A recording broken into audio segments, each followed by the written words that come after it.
The Mega Man 11 demo just came out a couple days ago, and I felt I wanted to quickly give my first impressions and thoughts on the game. So this demo of Mega Man 11 features only one Robot Master, which is Blockman, the first Robot Master to be revealed and the one we're most familiar with.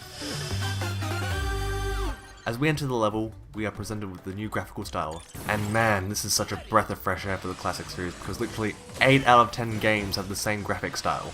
Now I don't hate the 8-bit look of Mega Man at all, I think it looks pretty good, especially for the NES, but at some point it's best for the series to evolve and keep things fresh. It eventually happened with Mega Man 7 and 8, which had 16 and 32-bit style graphics, and they looked great. They managed to make the characters and environments more cartoonish and lively while keeping the classic gameplay that we all love.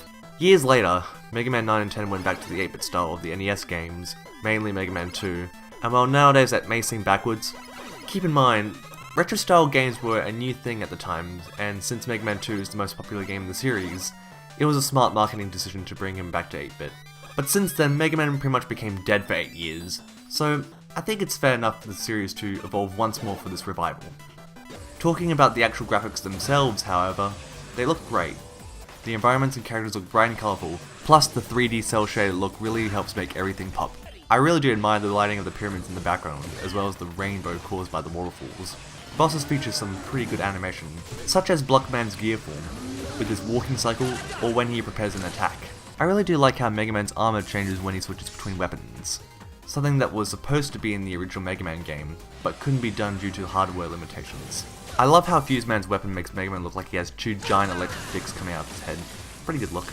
The game doesn't look extremely mind-blowing or anything, but it is visually appealing at the very least. And while the graphics are good, the gameplay's gotta be good as well. And thankfully, it feels like a Mega Man game.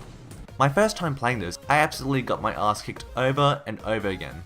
I definitely do think Mega Man 11 is going to be one of the most challenging games in the series, and that's not a bad thing.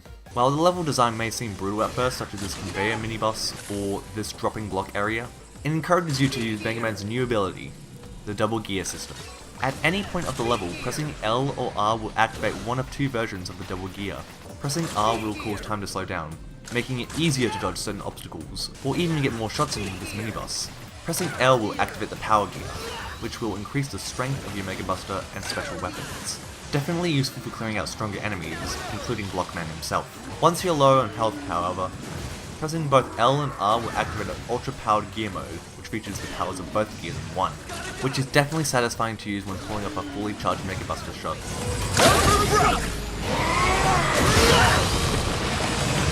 You can only use these gears for a limited time though, as using them fills up a meter. If it reaches max, then you'll burn out and be unable to use any gears until you cool down. Also, if you burn out while in the Ultra Gear mode, then you can only shoot one pellet at a time. You can't charge up your Mega Buster, so make sure to always be wary of the gear meter. I think that the double gear system is a great addition, and I love how it can help you in so many situations.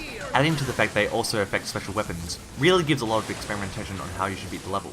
Side note about the weapons, I love how they can easily be selected with a certain direction on the right analog stick, and also having rush assigned to a button. It's really convenient and keeps the game moving. What's really well designed is that it's possible to get through the stage without using the double gear system at all, so you can play through the level as a standard Mega Man game if you're skilled enough. Yeah, this game plays great. Overall, I have high expectations for this when it comes out. My only slight problem so far is the music. It's fine and fits the level well, but techno isn't really my thing, and it's not something I would listen to outside of the game. But I really ended up enjoying playing through this demo, that it wasn't really a big deal for me. So I'm looking forward to next month where the full game comes out, and who knows, maybe I might do a full video on it, so yeah, that's all I have to say, see ya!